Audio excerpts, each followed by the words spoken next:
going to learn the parts of the cell and get into that more.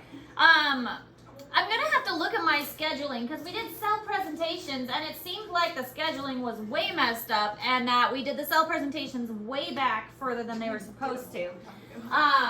So I'm gonna have to look at how that got so messed up this year. It didn't seem like it was that bad last year. But the cell presentation should have matched up a little bit better, but things got really kind of off this year for some reason. So anyway, cell structures, that's what we're going to start with. We've learned about macromolecules, and now we're going to do cell structure. We will have a cell structure lab that we're going to kind of start today and kind of do in pieces.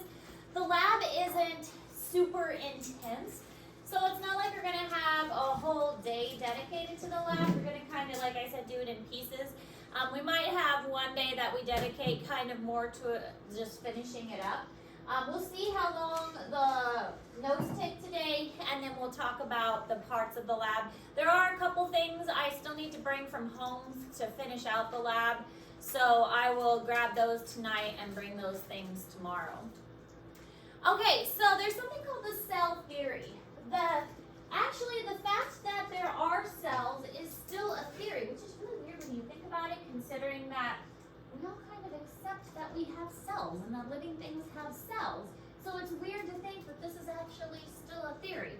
So we had no idea that cells were there before the microscope was invented. Cells are tiny, we get that. And so we could not see cells before the microscope was invented. So in the mid-1600s, Antoni von Leeuwenhoek, he made a very primitive microscope, and he observed these really tiny things and called them animalcules.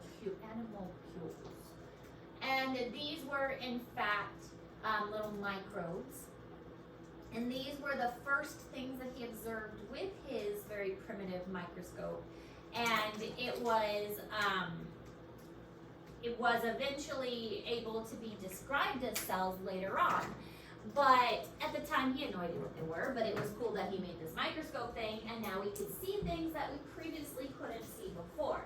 So now we're, on a roll here. We're able to see things that weren't there before, and this kind of idea took off, and we were able to expand on that and make cooler and cooler and cooler things, and the microscope was able to become more and more advanced. So we are going to use the microscope a lot in our upcoming lab. Have we used microscopes before? Yeah. How comfortable are we with microscopes? Every time I look at one, I don't see nothing. Okay, so we might need a little training on microscopes. Good to know. I love microscopes. So much fun.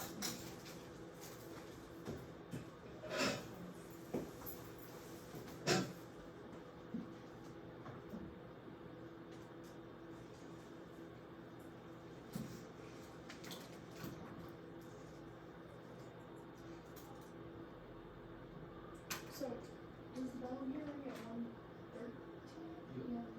Yes. Okay. I can never remember because we have a weird bell schedule.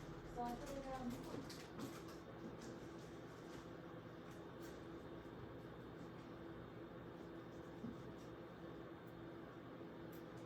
Alright, this is in Google Classroom, and these are the three parts of the cell theory that was later developed by a couple of other guys.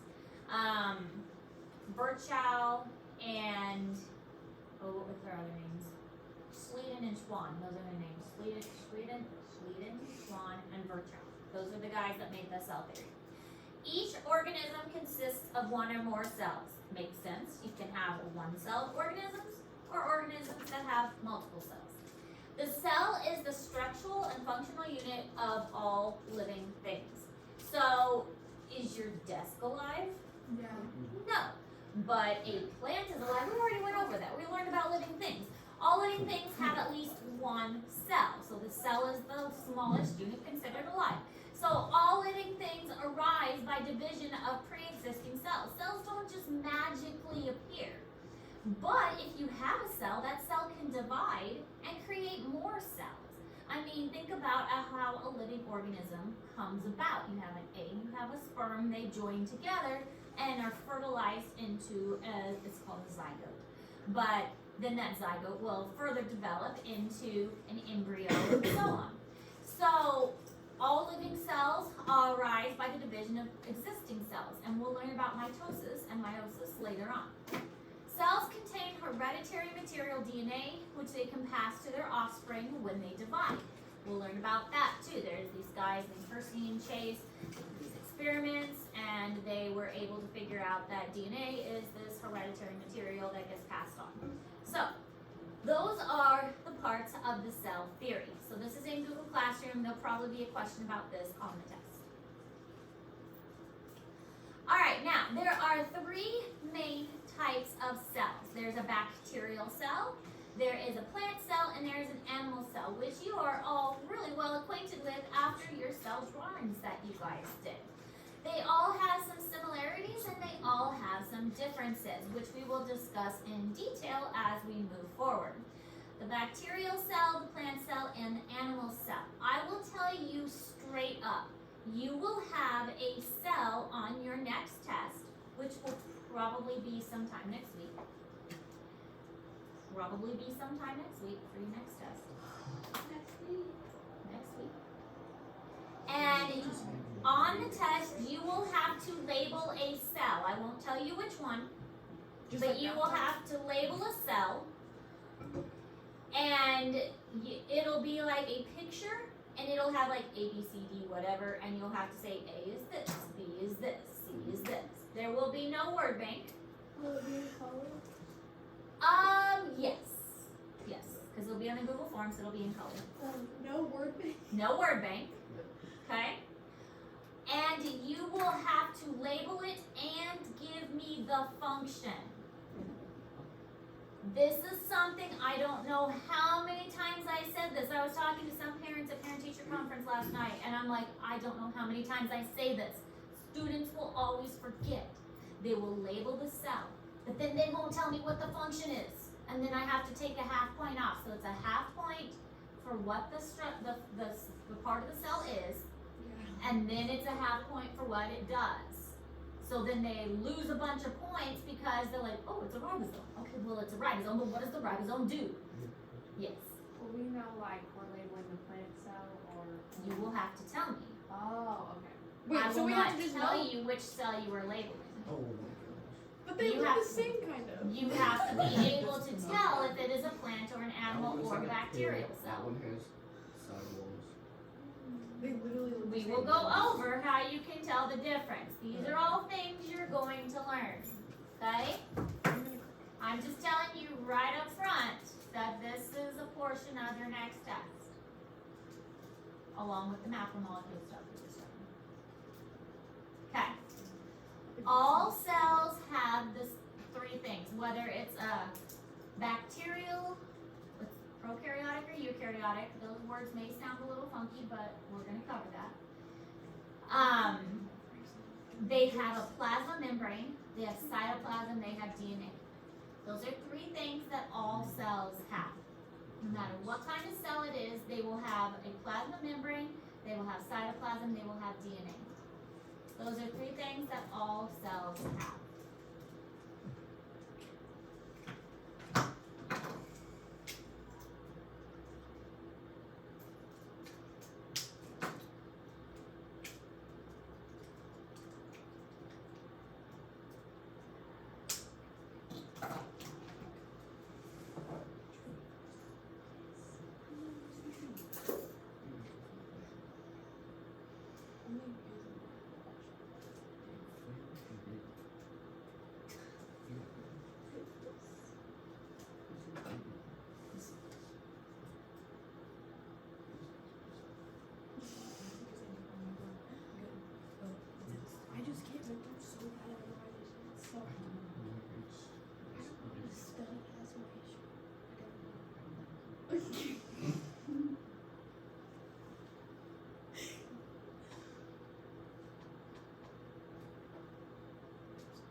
plasma membrane is the outermost membrane of the cell. It is, and we're gonna actually talk a lot about it. We didn't talk about osmosis and fusion yet, did we? Okay. We will. We will talk about osmosis and fusion. And just, I get confused because we talked about it in another class. I couldn't remember if it was this class. Plasma membrane is the outermost membrane of the cell. And then cytoplasm, it's, think of like, okay, so you ever eat that Jell-O that has the fruit in it? And the fruit is like suspended inside it? No, that's disgusting. Yes. Well, but you know what I'm talking about. Yeah. That's what the cytoplasm does. It holds all of the stuff inside. It's a jelly kind of like fluidy stuff that holds all of the stuff inside. So if all of that fruit was like the organelles, that's what this stuff is called. Those little pieces inside are the organelles. The cytoplasm holds it all in there. Cytoplasm has like, sugars and salts and water and parts of the cell, it's got lipids in it and things like that. But it holds everything in place and gives the cell its structure and form. So it has an important role to play. It's kind of like a storage center, but it helps hold everything together inside the cell. All cells start out life with DNA. And did we talk about eukaryotic and prokaryotic? Yeah. Yeah? Okay. Again, I'm getting confused with what I told you guys versus what I told other classes. Eukaryotic cells have what?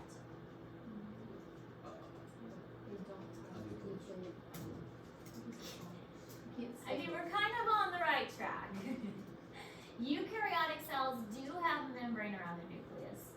Prokaryotic cells do not have a membrane around the nucleus. So prokaryotic cells, they both have DNA, but prokaryotic cells, no membrane nucleus. Eukaryotic cells do have a membrane around the nucleus. So we are eukaryotic. We do have a membrane around our nucleus. Prokaryotic are just bacteria.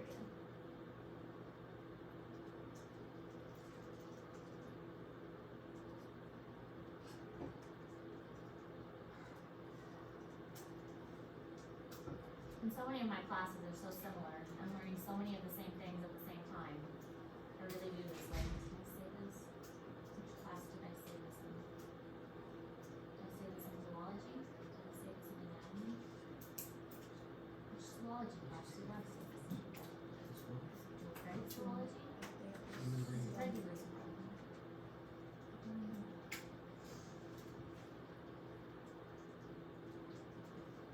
These are all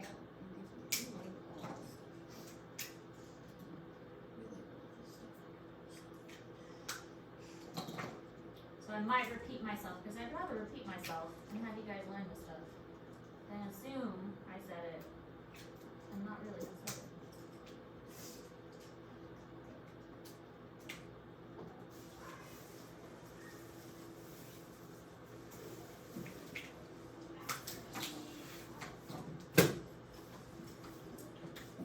I ordered this and the worksheets.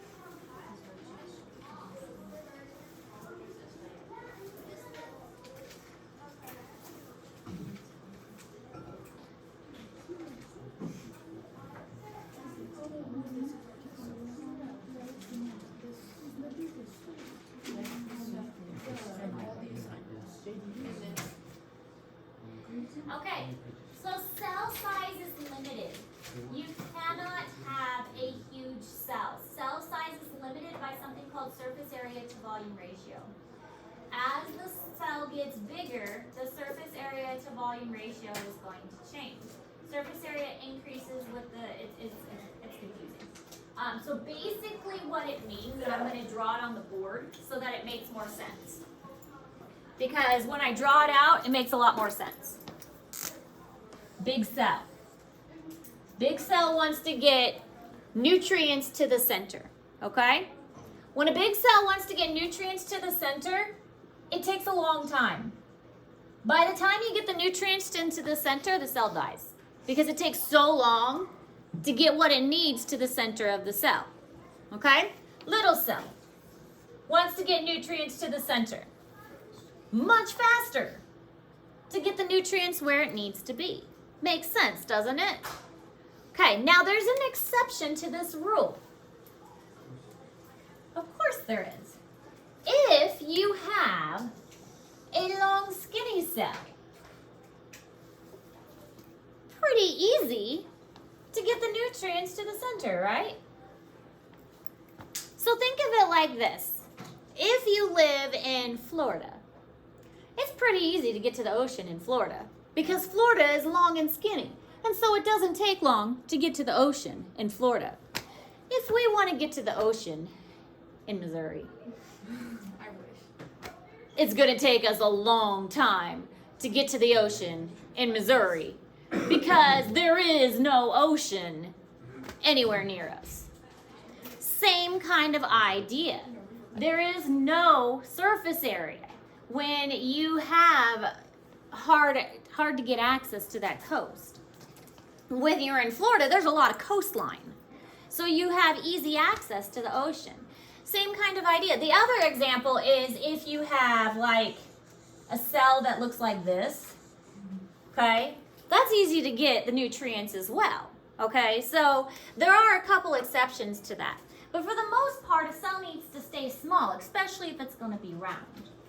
But if the cell is long and skinny, or if the cell is kind of wonky shaped, then it can be bigger. But cell size is typically going to be limited. And we're going to watch a short video clip that also helps explain that.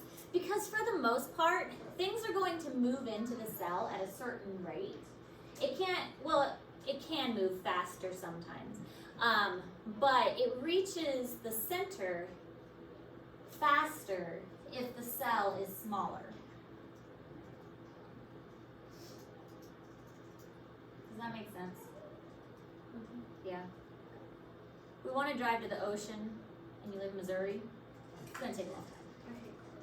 If you want to drive to the ocean, you live in Florida, not going to take as long.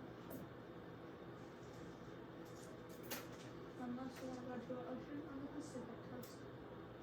And then why? Without the ocean, I would love to go to like that part where they have like huge waves and it's actually cold. I've seen the ocean twice in my life. I've seen it at least 7 times. My family did not have a lot of money. We did not travel.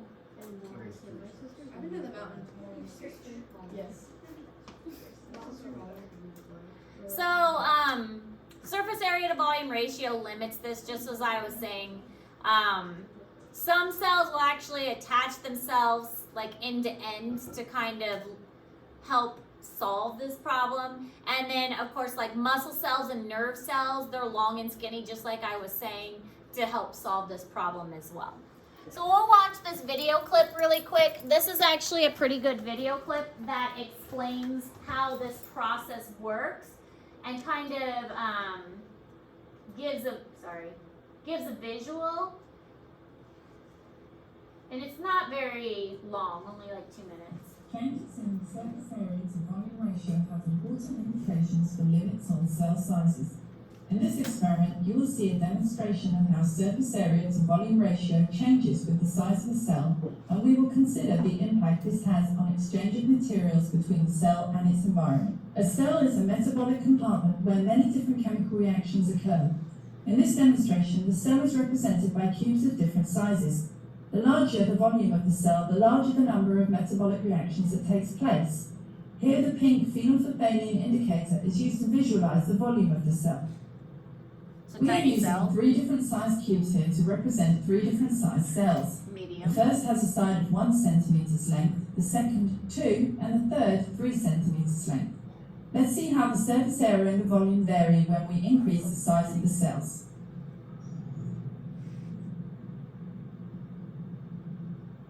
As the size of the cell increases, so too does the surface area and volume.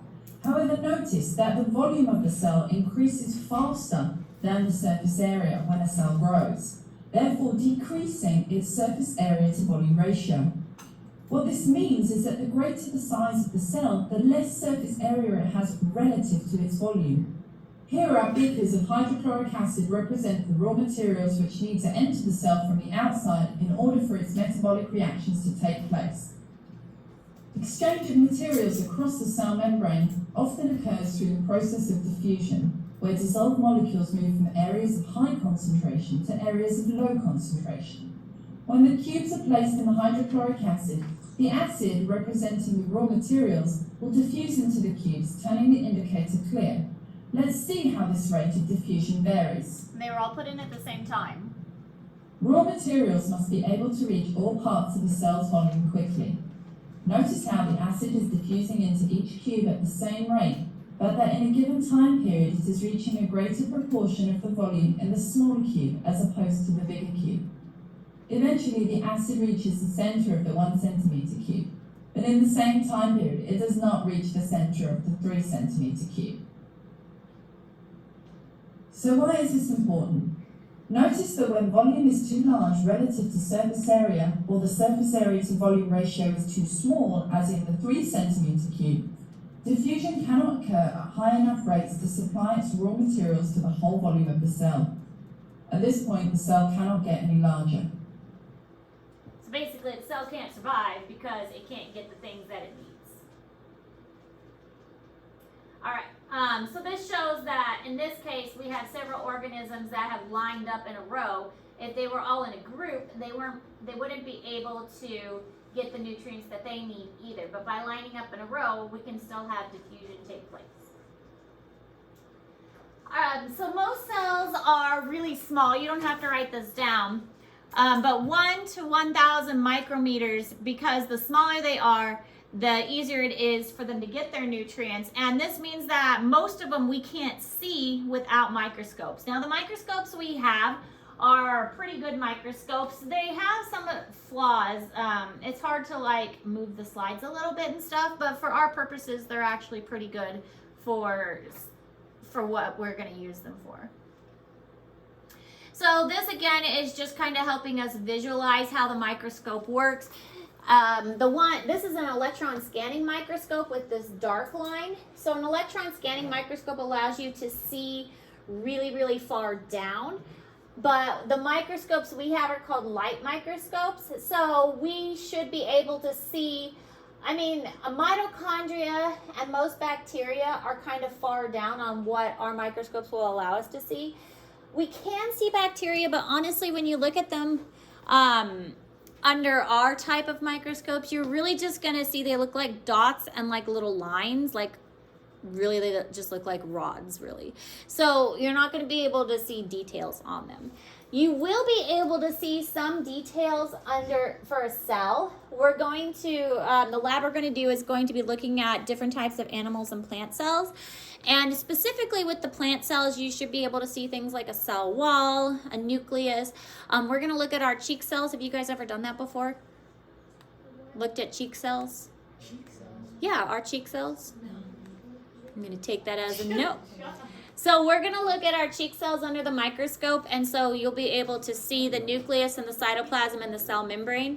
And that's probably all the structures you'll be able to see of the cheek cell. But you should be able to see probably the chloroplast and the cell wall, the central vacuole of the plant cells.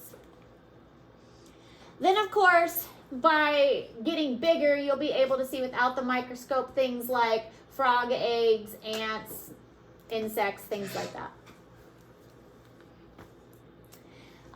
Again, you don't have to write this down, but light microscopes like we have here in class, they have a series of mirrors, but they use light that they use like the really old ones. You just have a little mirror that you would reflect the light, but now we have cool ones that you plug in and they use a light bulb to shine the light up.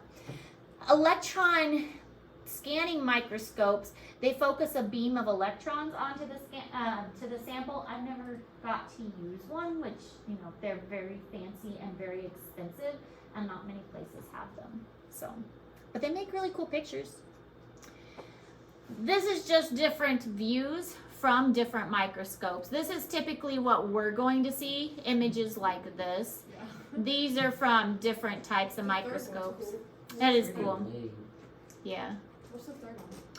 That one is probably some kind of special dye or a special heat sensor, would be my guess. Yeah. Ours might appear like that if it's dyed or if the light source is a little different. So these are all electron scanning microscopes. They give a very 3D detailed image. And it's really kind of neat because you can get more of a, what it would look like and even more of like a color kind of look. This is what we would call a water bear, diatom, which are microscopic organisms that are found in pond water. Zebrafish larvae, this is a needle and thread. Oh my god. Cat flea, and then this is red blood cells that are forming a scab and a clot. So this would be a white blood cell. What is a zebrafish like? This is But a like, type of fish that you find in an aquarium, like a pet store. It's actually what my thesis research was about, was on zebrafish. oh yeah. Yeah. Ew, it looks like a dog. How does it look like that? How does it look like that? No, like you showed me a picture of a fish and it's that. Oh, yeah. Spent way too much time looking at zebrafish. Hours and hours and hours looking at zebrafish. That sounds terrible.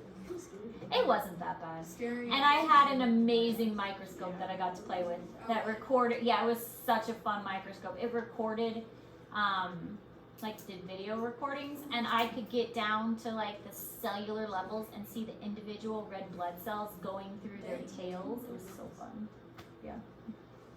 That's crazy. It was such a good microscope. Best one I've ever got to play with.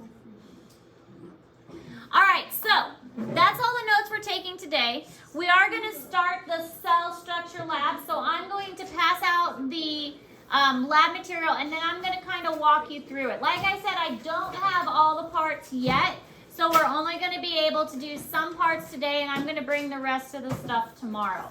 So